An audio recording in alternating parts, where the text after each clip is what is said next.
All right. Good evening, good afternoon, good whenever, NABT. My name is Chris Monster. I'm your 2022 NABT president for about another 3 weeks.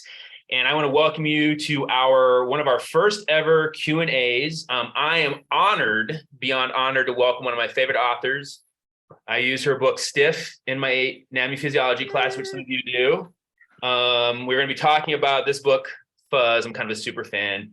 And if you haven't yet, I would encourage you all to pick up Grunt, which is my new one. But I am so honored to be able to introduce Mary Roach, who will be our Q&A guest tonight. And just a little bit about Mary. Mary is the author of 6 best-selling works of nonfiction, including Stiff, The Curious Lives of Human Cadavers, Grunt, The Curious Science of Humans at War, and of course, Fuzz, When Nature Breaks the Law. So welcome, Mary. I don't know if you want to say anything to our audience, and we'll get started.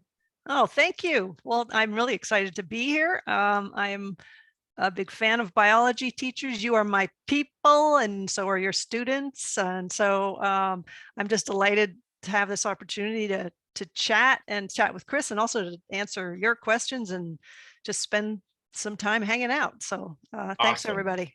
So I encourage those of you, if you do have questions for Mary, Jackie and TJ will be running that. I'll be looking at the Q&A. I've got some of my own questions to get started, but this is going to be a very kind of relaxed. And so I'm just going to kind of start out some questions with you, Mary, and then, if you want to ask me some questions, whatever. But your books like Stiff, Gulp, Grunt, now Fuzz, all have a biology twist. And you're in front of a bunch of biology teachers right now. Can you talk about who or what started you in your writing journey, and like what really got you hooked into science?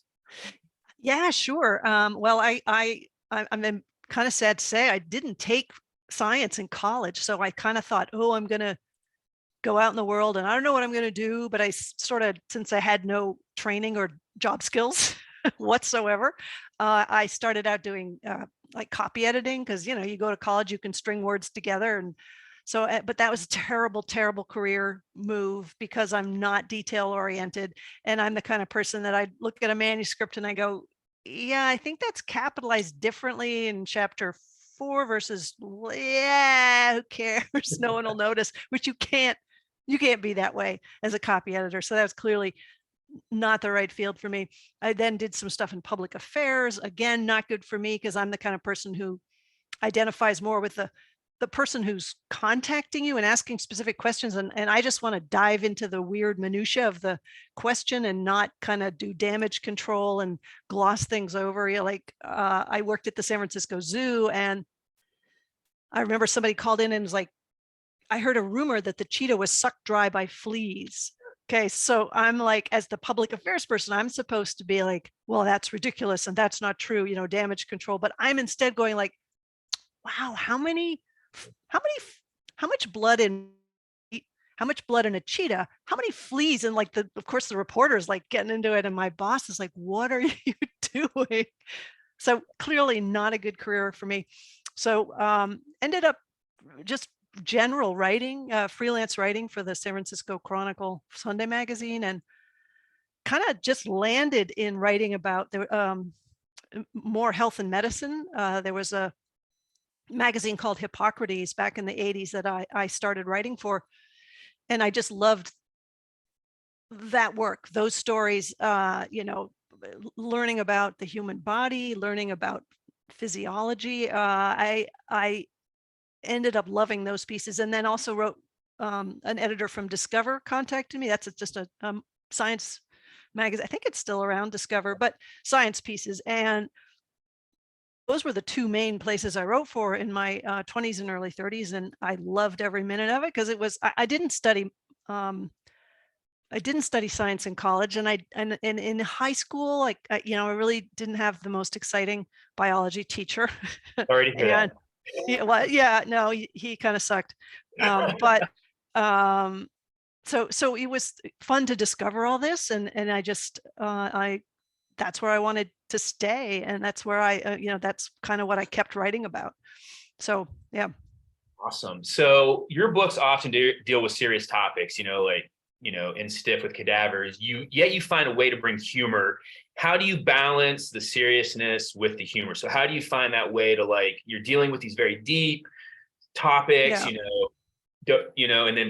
how do you bring in the humor? Do you have a formula, or is it just come natural? I don't really have a formula, but I will say that I am, it's just kind of the way I see the world, I guess. And because when I work on things, books, even my first book, Stiff, I didn't show it to anybody while I was working on it. So I didn't really have a, like, I think if I had, people might have gone, this humor and dead body stuff is maybe kind of pushes kind of over the line. Maybe you should tone it back. But I didn't show it to anybody. I just turned it in. And my editor's like, okay, we're going to put it out there. So, and I think that it working well because I think it made people more comfortable with the material. I mean, I think, like you said, some of this is sort of, a little bit dark and stiff and also in grunt. So humor is a way to kind of make people feel a little more comfortable, and also is a way for me to kind of just take them by the hand and say, we're going to go on this kind of weird, fun journey. And I don't know, I just sort of blurt out the things that everybody might be thinking. I guess that's another element of it. And I don't worry too much about, is this tasteful?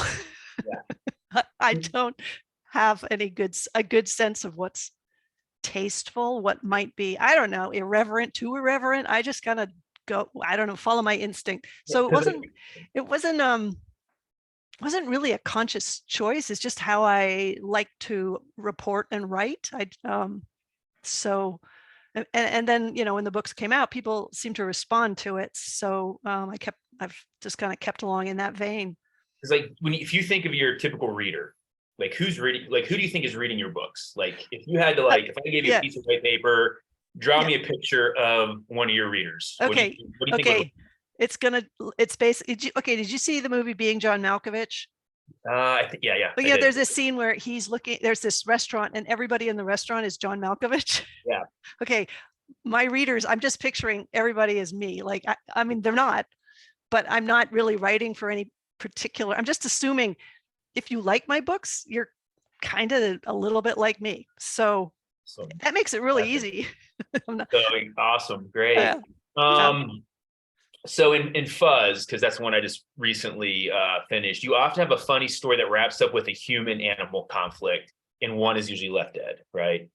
I think back to the story of the scarecrows at Plumbrook, because Plumbrook is literally half hour up the road for me. Oh, wow. Yeah. Plumbrook Station. And you talk about the means to which researchers are trying to deter the birds, a little bit of birder. Is there another story from Fuzz that when you think back really kind of haunts you, or is this like, this is one of these situations, whether it's the elephants or whatever, the other animals, and it just kind of like, you know what I mean? Like, I don't want to say like makes you lose sleep, but you wake up and like, I can't believe I experienced that, or I saw that.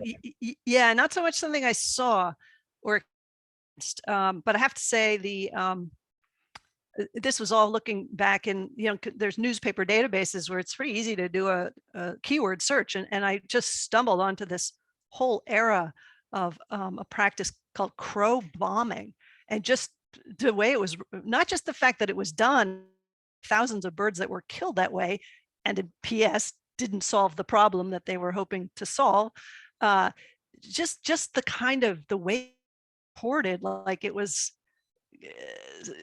these people out doing their civic duty, and and the fact that it was somebody whose title was conservation director was kind of unbelievable. But they were stringing up half sticks of dynamite in the trees in the roosting areas of where these these birds would come back at night to roost, and then just describing the newspaper pieces would be describing the carnage afterwards. And I was like, holy shit, I had no idea that went on. And the other one was the Midway Island, the stuff that happened with the albatrosses on Midway Island. And in both these cases, there were reports that I found that really detailed the carnage in a way that was just kind of grim. And with the albatrosses on Midway, and the issue here was, is there going to be, because they're big birds and they were nesting this runway where the Navy was taking off, and they were hitting the planes, and the Navy was of course concerned not about the birds but about the flyers, the pilots. So they just attempted to they tried to scare them away. they tried every possible thing that they had, like, burning tires to make a stench, loud noises and bazookas, and the birds, the albatross is a pretty unflappable bird. They're just kind of like, okay, they didn't leave. And so they just sent these sailors out with clubs, and it was all documented, the number of birds killed, and there was elsewhere documentation of what that was like for those guys who had to go. I mean, they're like, I didn't join the Navy to go out and club defenseless birds. So those two were just kind of, yeah, gruesome. And again, in both those cases, didn't come close to making a dent in the population such that it would solve the problem. So just, yeah. I guess those were the, yeah. I got to spend some time on Midway. I visited there, and I remember seeing the albatrosses, and there's just so many of them. And when I read that part in the book, I'm like, because it was recently, but yeah. So those are kind of wow. You went to Midway, huh? I was not to detract. I was a teacher at sea, so I spent a month out in the Hawaiian Islands, and we had to make our way out to Midway because we had to rescue a person was doing some research with Fish and Wildlife on a small island. We were the closest boat. We picked them up at Midway so they could fly them out. So I could spend 2 days listening to hundreds of thousands of albatrosses. It was so cool. But yeah, the saddest part there was seeing all the microplastics and yes, but that's for another day. Yeah, but the happy ending to the Midway, not to give away the whole chapter, but that the second battle of Midway, as they say, was won by the albatross, because they are there, and the Navy is gone. So a lot of them. So there's a lot of them there. Yeah. So yeah, awesome. In the end. So I'm going to do some more of my questions for the audience, and then I've got some questions here in the Q&A, but I've got a couple here. We've been seeing a lot of news about human-animal interactions in places such as Yellowstone, right? The bison and that. Sometimes I think one part of your book you say, the humans are often seen as the victims, and is that accurate? Are we always the victims in these human-animal interactions, do you think? Or you kind of alluded to that. So what some of your thoughts on that? Are the humans always the victims when it comes to those? Oh, good God, no. I think actually almost always when there's a situation where humans and animals are getting in each other's way, the animals end up with the short end of the stick. I really think that it's, obviously in the rare cases where somebody is mauled and seriously injured or killed, and that ends up worse for them, for the humans, but that's so rare. I think it's almost always and particularly with animals that we label pests. I think that word pest gives us permission to do whatever we want without compunction, without even following any best practices. You look at the way that a lab animal has to be raised and euthanized. There's protocols for that, but there are no such rules for dealing with a raccoon in your attic, or a squirrel, or a rodent. That's just call the exterminator, call the wildlife control guy. So that last part of your book, you talk about your mouse or whatever, the squirrel, whatever. The roof rat. The roof rat. The roof rat. I love that because I'm like, I used to have roof rats. And they're cute. It's just like a squirrel, but without the hairy tail. Why do people get so?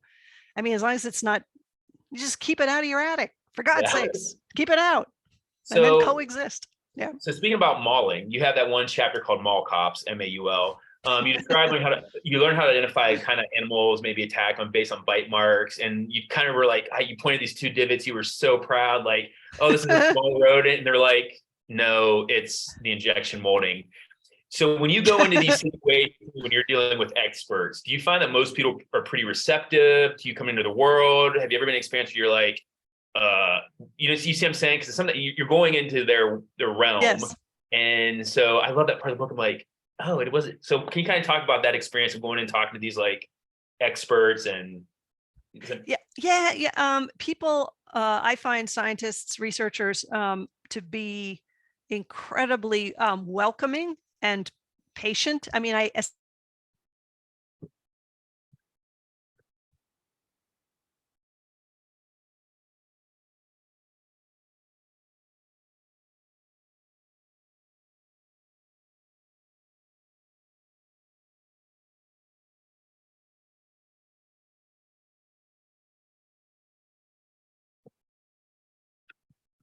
interesting to you, but really interesting to me. And I eat up days of their time, afternoons, days, multiple days, weeks sometimes, and they're incredibly patient and generous. So there are exceptions. There's, I think I had with packing for Mars, sometimes the people at NASA were not the researchers themselves, but the public affairs people at NASA sometimes are a little wary, like, she doing, say, why do you want to do that? It's like, because it's interesting. So, but for the most part, people are really patient. And if they think that I'm asking stupid questions, they save it for after I'm gone and say it behind my back. Because Nice. because I do ask a lot of really dumb questions. Well, I think, because you're also going into some of these situations where, these people are out in the, they're doing their daily job. And like, I know as myself, when I go visit other places, like asking so many questions, I'm like, I hope I don't sound stupid, but I just don't know. But I thought that was I think one of my superpowers is I don't care really if people think I'm an idiot. I don't know. Fine. I'm an idiot. I don't care. So. Gotcha. I'm going to do a couple more questions and then I'll start taking audience questions. One of the quote that really sticks out with me is when Weldon Robinson said, "Mother Nature adjusts." What does that mean to you, and why did you include that in that book? He kind of makes that idea that Mother Nature adjusts. Like, are we as humans ever going to win that battle, do you think? Is that kind of what you were talking about? Yeah. Well, Mother Nature adjusts. Yeah, that kind of speaks to the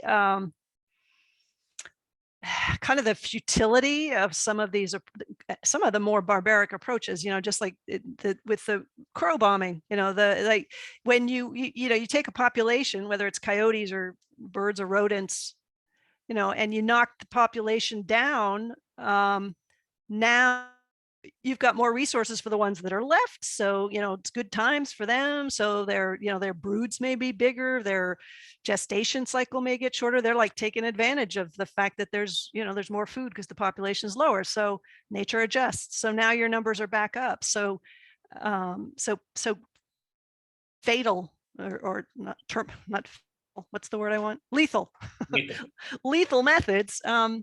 They're not only barbaric, they're, unless you're just talking about just constantly knocking it way, way back by like, 60%, work even. So, but anyway, yeah, nature adjusts. And it was interesting to hear somebody, that guy was with Wildlife Services.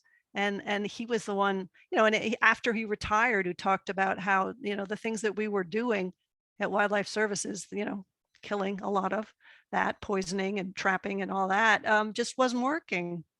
And so I think that things have changed a bit, and things change slowly, but I know that Wildlife Services now, they've gotten budgeting to hire specifically non-lethal specialists to come in, and not just to pay lip service to it, but actually help people to do things like, let's build a better nighttime enclosure for you, or let's trim back the brush around here so that, so it's less appealing for a mountain lion to, kind of get close enough, prey on your stock. Let's figure out better grazing practices. So I took a little bit of hope from that, that things were moving toward methods that were not only kinder and more humane, but that might actually serve the humans better too.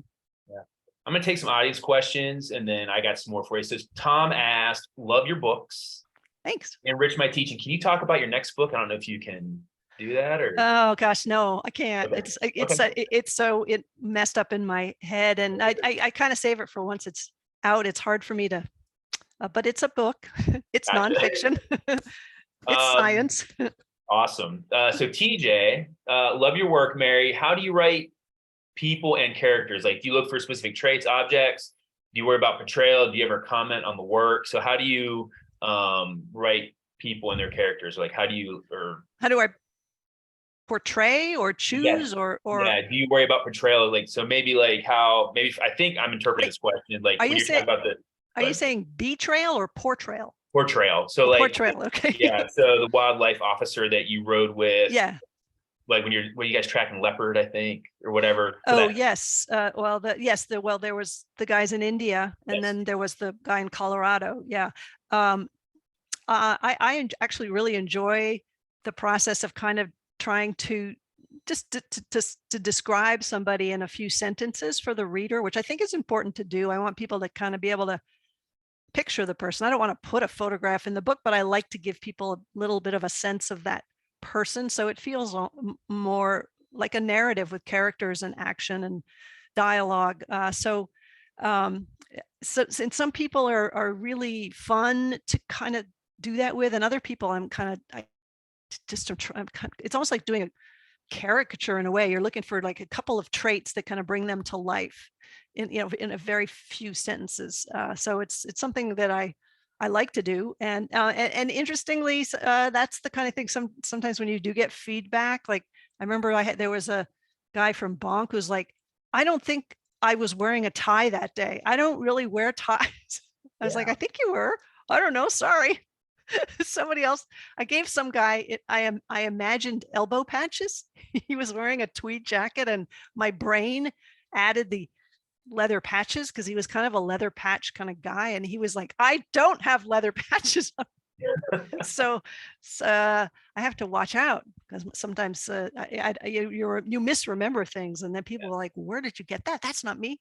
So when you're out in the, like, do you have like a special notebook or like, cause like I really try to teach my students a little bit of writing, like journaling or whatnot. So like, do you have like a special notebook, or do you have like note, like what is your process? So you're sitting out there, you're tracking through this jungle.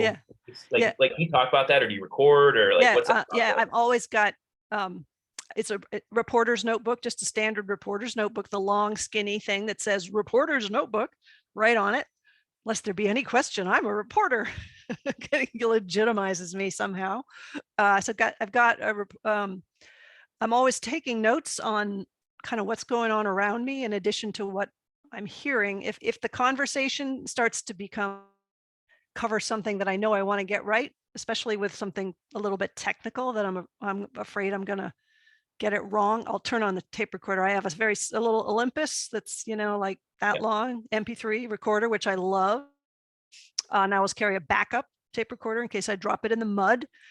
So I'm just turning it, and it's got a pause. So I'm like, when things when I know that the conversation is headed off in a direction that is not really relevant, I turn it off and then I turn it back. So I'm turning it off and on as I'm taking notes, trying not to overuse the recorder, because then you come home with like 5 hours to transcribe, and I still do my own transcription.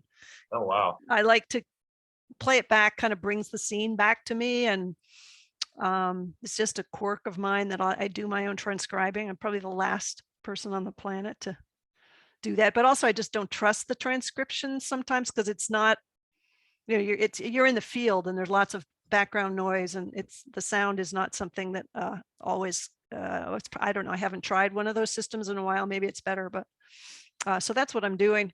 Pretty straightforward, very low overhead. Yeah, because I was a field biologist back in the day, and so I'd be sitting there and I'd look at my notes like, what the hell? Oh yeah. I have to at the end of the day, I need to spend, I usually, if I'm reporting somewhere and I go back, to my hotel, or I'll go out to dinner and I'll bring my notes and I'll get a beer and I'll just sit there and I'll write over, because I can't, if I don't do that within the day, I'll go back and I won't be able to read anything. Like I have no idea what that says. So I just sort of almost translate my own scrawl. Yeah. So I'm just for our participants, I've got several questions about next project, so we can't do that one, but so this is from Annie. When you interview someone, how long do you typically spend with them? You seem to get to know them really well. So like, do you guys like sit down for breakfast, have coffee? Like, what's that process like? Yeah, sure.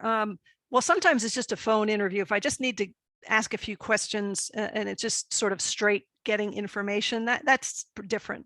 But the key person whose work I'm going to profile for a chapter, I always like to go there. I like to spend, if they'll put up with me, I want to be there for a day or two. Sometimes I end up, if it's somewhere remote, I'm there for in India, I was with these poor people for a whole week. Wow. Yeah. And sometimes it's a week, but I can, when you get right down to it, the scene that I end up with may only be 10 minutes, it's, uh, and you just, it may come the first hour you get there, you may end up with really amazing material, or it might be the second day at the end of the day. And I don't know when I go somewhere what the scene will be, what the narrative that I end up describing, what those scenes will be. I just have to go and see what happens, see what unfolds, and see what I get, and see who this person is. I never really know who the person is either. I haven't met them. I haven't seen them. I've just emailed with them, and so it's kind of a surprise. It's like, oh, this is what I get. It's a grab bag. So, like, you immerse yourself, like, so if you go, like, you, like, in India, did you, like, stay in the community? Like, what's kind of that, like, so if you were in India for a week, like, did you like, try to immerse yourself? Well, I reported 3 chapters in India or over the span of a little more than a week. But 2 of them were with this researcher, Dipanjan Naha, and he was traveling with his cousin and his wife. And so we were on the road together for a whole week. And I stayed where they stayed, and we had meals together. And hopefully they weren't totally sick of me, but yeah, sometimes that's how it is. When I'm there, there's, I'm there. There's not much they can do with me.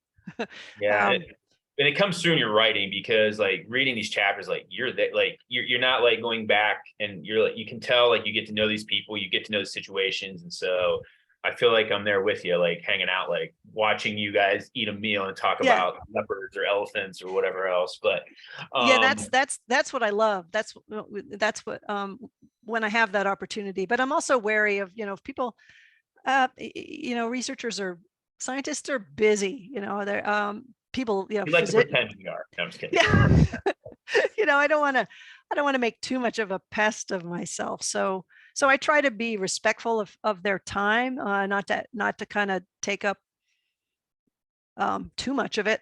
And so I'm always kind of reading them. I mean, I think that they enjoy it for the most part. Who knows? I mean, I definitely, one time I reported, it was a story for Discover, and it was about the biomechanics of the baculum, the penis bone. And it was this woman, I think at Cornell, Diane Kelly. And I thought we had a great time. That was really interesting. She gave me a little rat penis bone. I still have it, baculum. And then at the end, she goes, yeah, that wasn't too bad. I was dreading this. I was just dreading this. I was like, why? I don't know.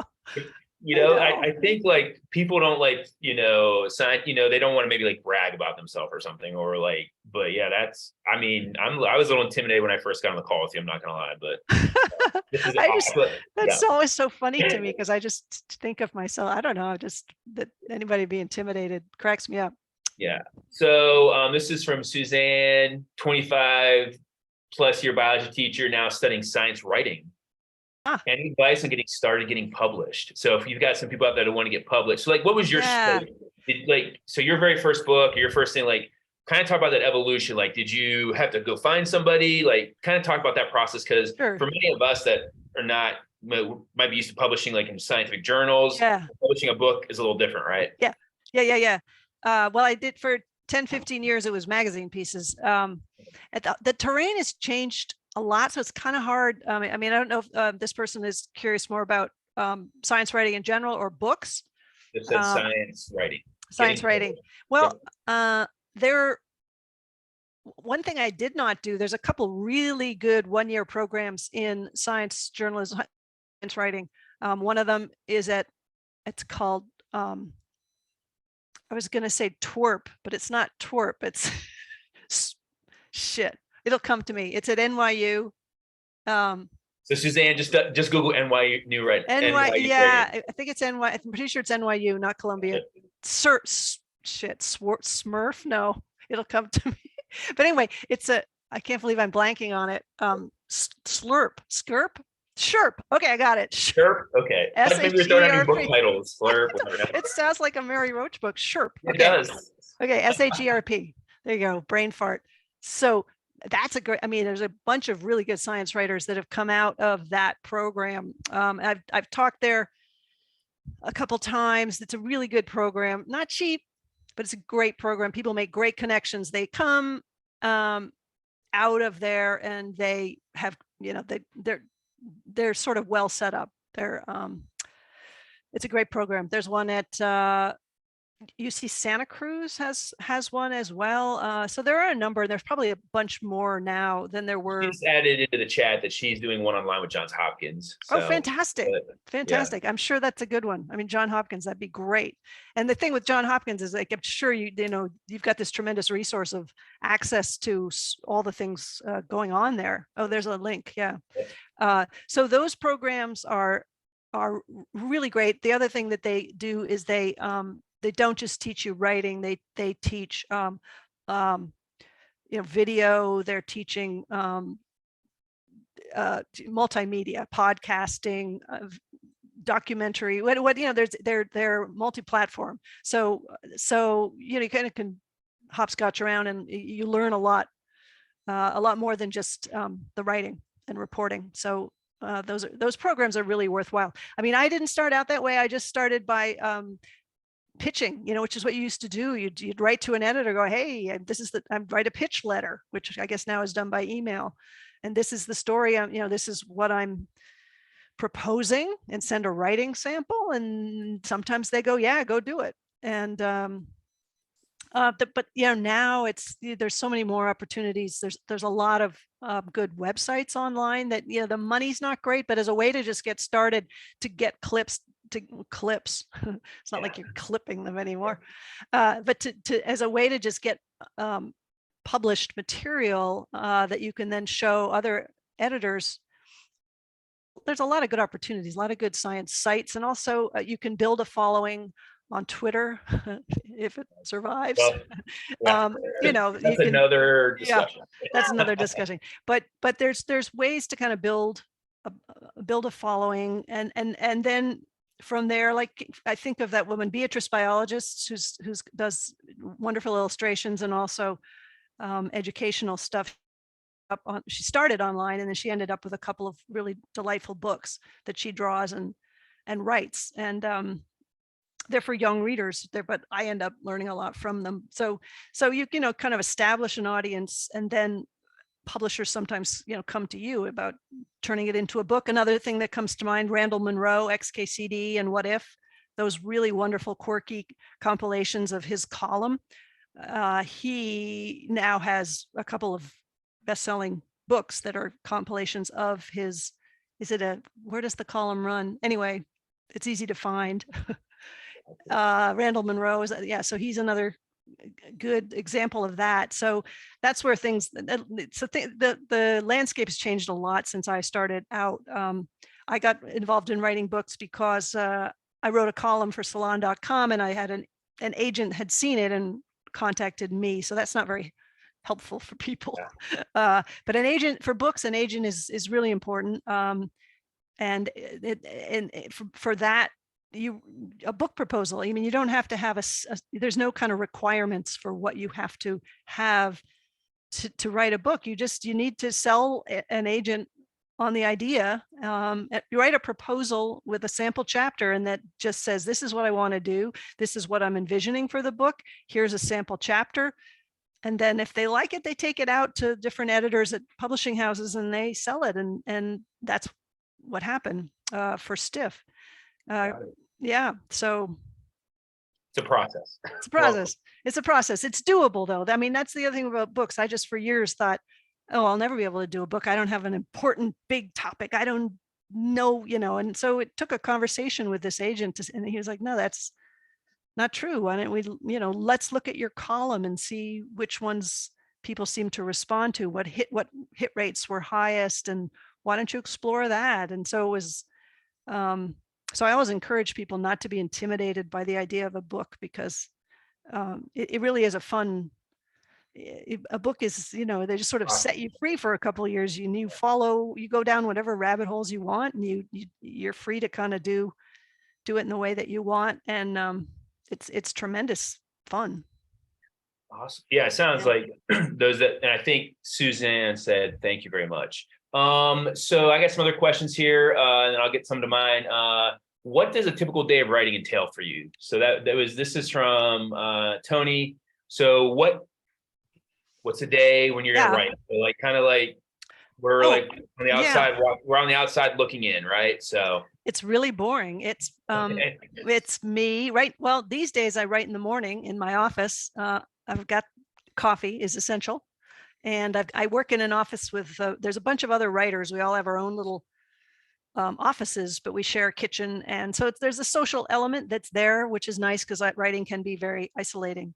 But it's just me writing, and I can't write all day. It's usually a half day. And then I spend half a day bugging people on email, like, so how's your project coming? Are we still on for January? And, or just, cold emailing people like, what are you working on? I'm working on a book and I'd like to come and eat up 2 days of your time. So, yeah. so I'm doing a mix of researching and of reporting and writing or setup. A lot of time is emailing people that I have never met saying, this is the project I'm working on. I saw your paper on blah, blah, blah. And what are you going to be doing in the coming year? And could I maybe come visit? And that stuff. So a lot of that. But when I'm writing, I'm just sitting there writing. I sometimes for Grunt, I got into a thing of going to writing in cafes with music playing. I was more productive. So sometimes I'll do that.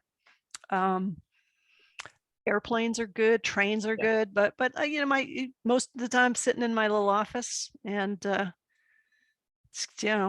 laptop, Gotcha. coffee, laptop, coffee. That's Lots kind of of, coffee.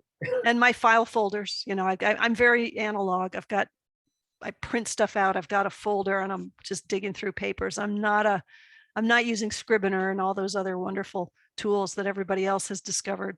We'll talk about those file folders. I love your footnotes. So Me your too. footnotes, your footnotes are not like any other footnotes I've ever read. For No. example, in Buzz, you have that one about the aim of the seagulls, the fecal plugs, the supermarket turkeys. How do you decide like what's a good footnote, like what to add? Because those are like tidbits within the reading. I'm like, oh, you Totally. get to the footnote. So can you kind of talk about Sure. what's your favorite footnote that you've ever written? Maybe that would be kind of interesting to you. But you've Okay, got a lot well, of them, so. I can't I've ever written, but my favorite from, and actually, let me answer the first part of your question Okay. first, which How you is, come up with them. yeah, it's just material that doesn't quite fit in the narrative that I'm writing. Like it's too much of a side trip. It's too distracting to put it in a parenthetical, right? So I will I'll just give it its own space at the bottom of the page. So if the person wants to go there and read it, and hopefully they will. I'm afraid people are like, oh, I don't read footnotes. Like they don't know that Mary Roach footnotes are not like that. My books should have a little disclaimer saying, please don't skip the footnotes. My favorite from Fuzz, the most recent book, I have to say is the Prestige Brands footnote.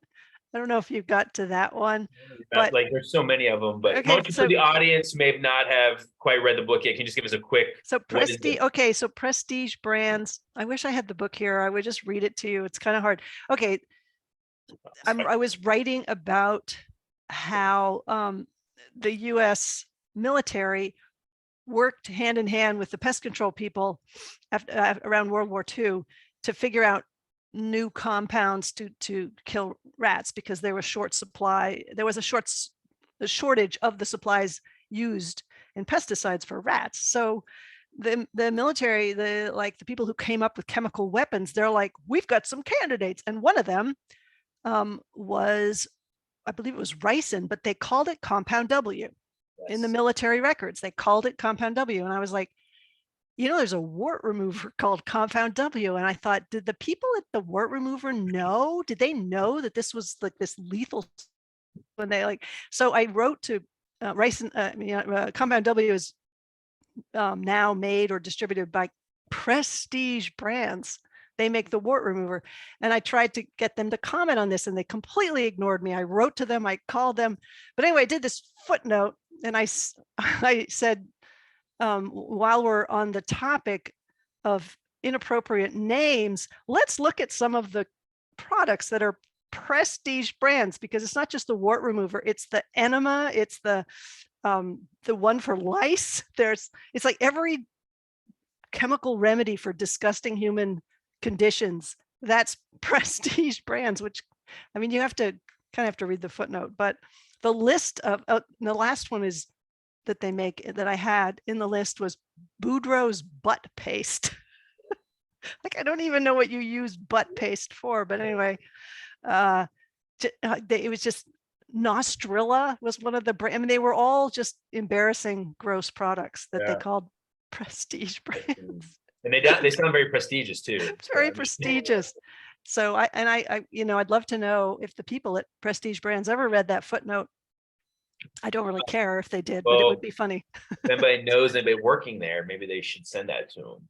I'm gonna do one more of mine, and I'm gonna jump back into some of the audience questions. So I'm not recently. I was reading an article about in New York City looking for a rat czar. I don't know if you saw that. Someone to take care of the rat problem In New York, yeah, I saw that article. Didn't read it, but I saw it. Yeah. You are doing the interview. They said, you know what, Mary, you're an expert now on human-animal interactions. We got this rat czar coming in. What would be your suggestion, or what would you say to this person? They want to get rid of the rats in New York City. Oh, well, I'm curious to know how well there is an oral contraceptive bait that's been used in the sewers. I mean, it is something, you know, an oral contraceptive.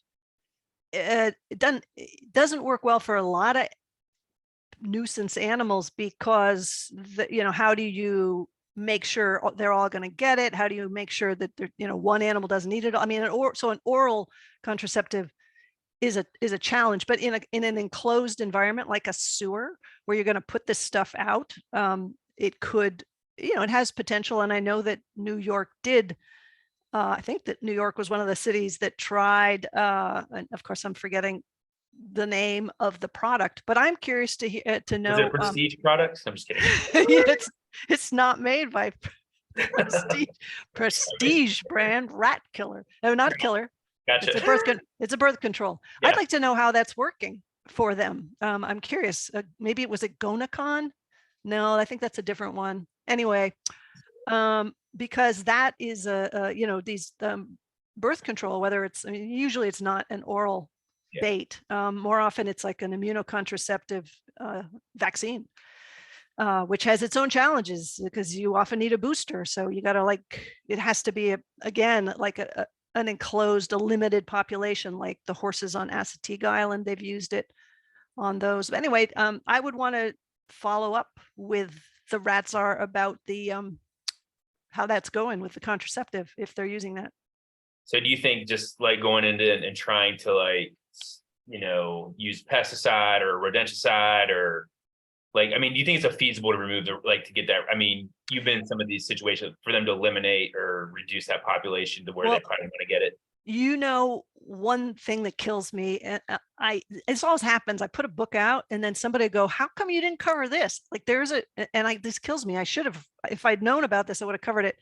I think it's the province of Alberta in Canada claims to be 100% rat-free, which is extraordinary.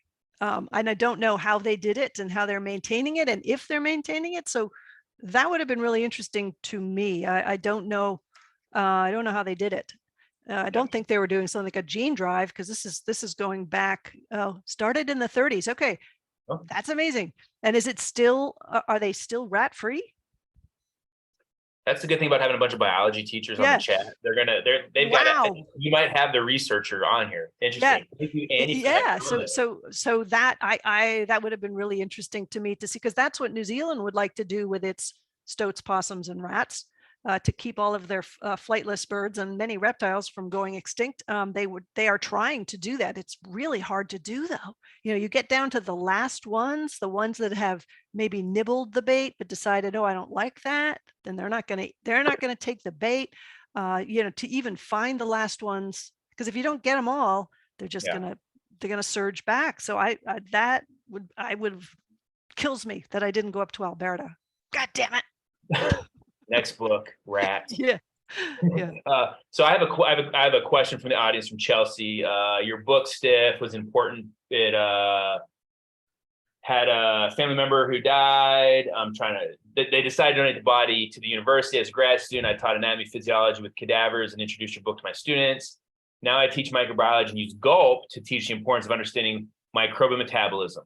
Yeah. My question is, how do you inspire the type of curiosity you have for science? So I guess, how do you inspire maybe, Yeah. I'm not quite, I think, yeah. Yeah. Well, I think this teacher's doing the right thing by exposing my books are I like I was saying to you earlier, like I think I like to think of my books as a gateway drug to science. Like if people realize, I think in some ways they're books about science for people who don't know that they like science.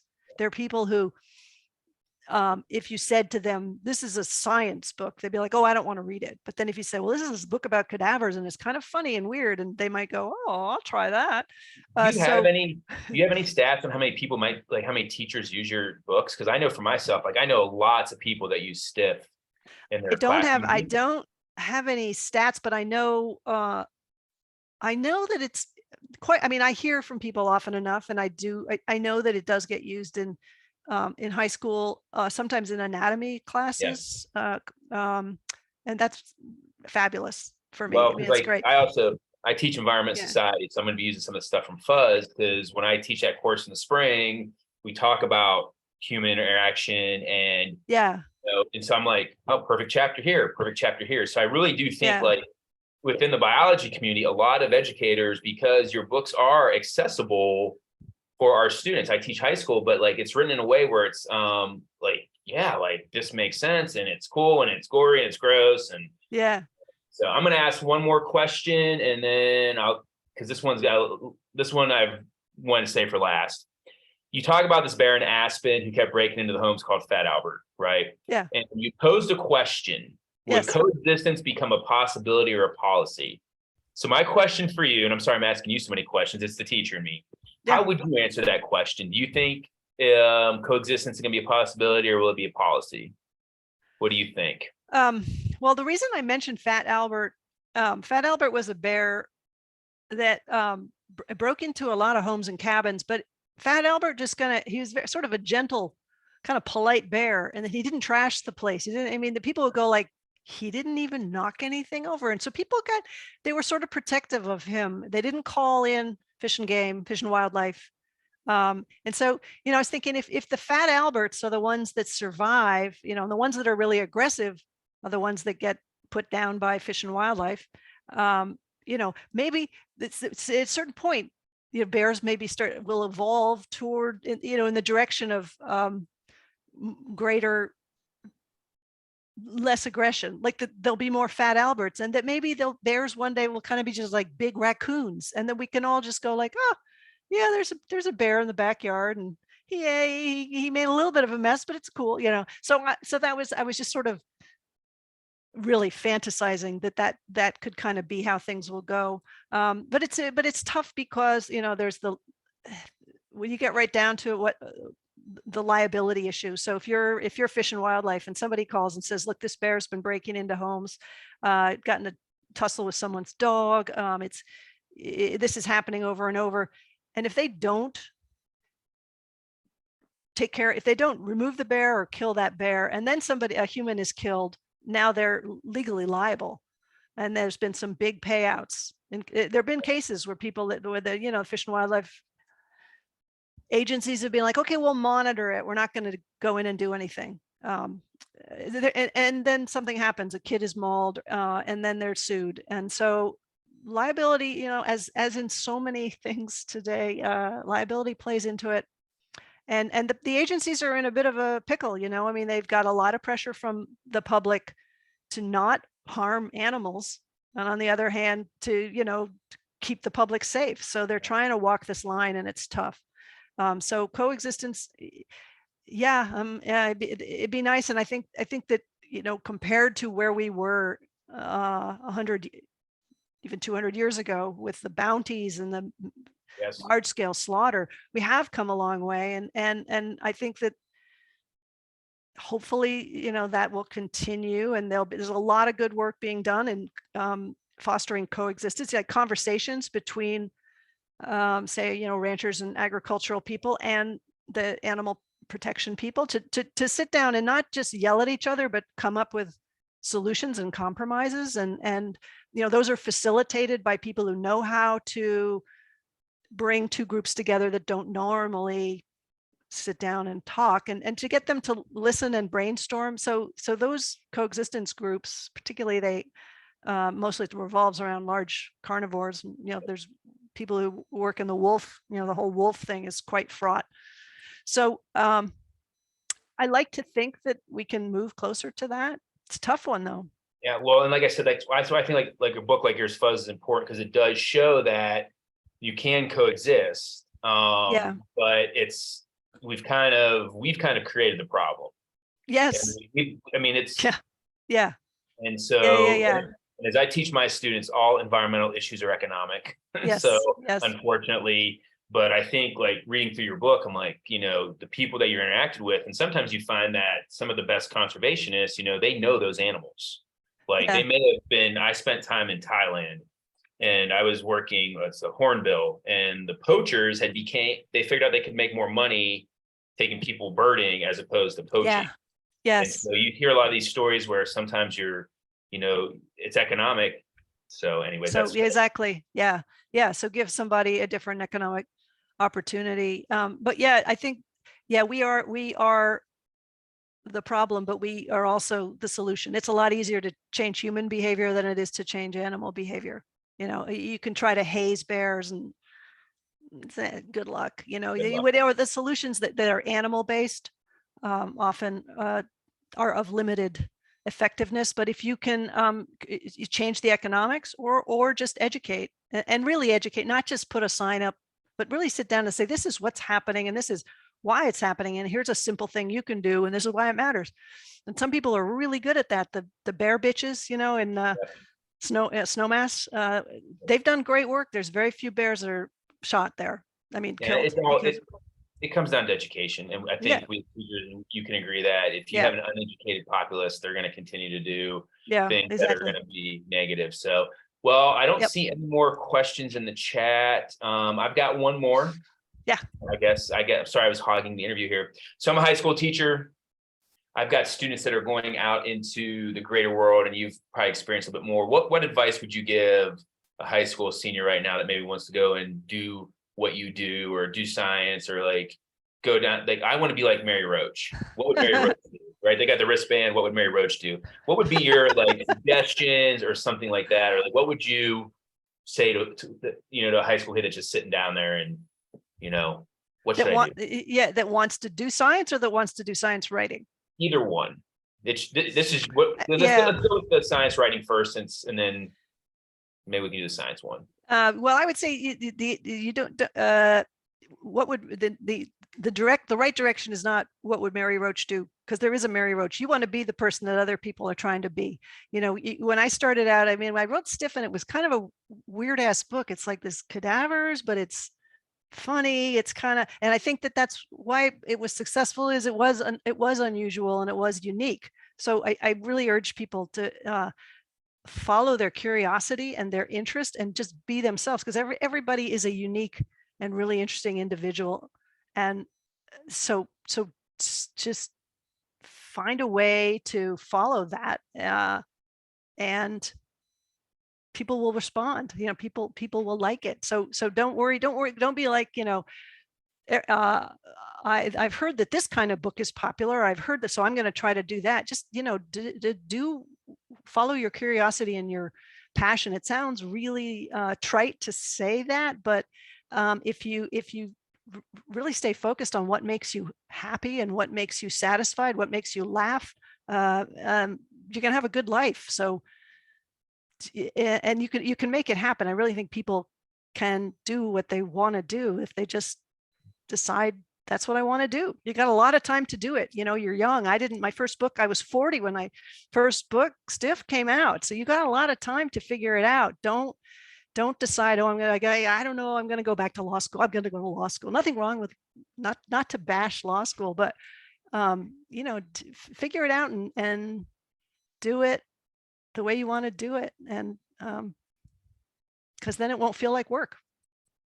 Well, awesome. Well, we will end on that note. Again, I want to thank you so much, Mary, for joining us for this hour and answering the questions. To other participants, I tried to get to all your questions. If I missed a question, I am sorry. But again, I want to thank Jackie, who's been trying to feed me, and TJ feed me questions in the chat. I appreciate your time.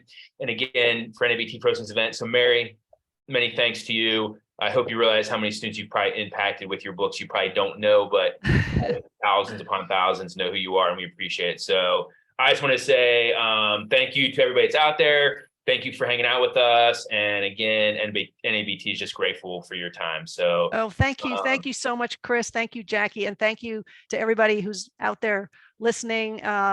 Whether or not you have read my books or used my books, it's just a delight to spend time with you. And that's all. Have a great holiday season and life and everything else. I really enjoyed this time. All right. Well, again, thank you, Mary, for your time. And that's it. So everybody have a great weekend. We'll see y'all later. And I guess, Jackie, I'll stay on for a little bit if we got to touch base. But I think, Mary, yeah.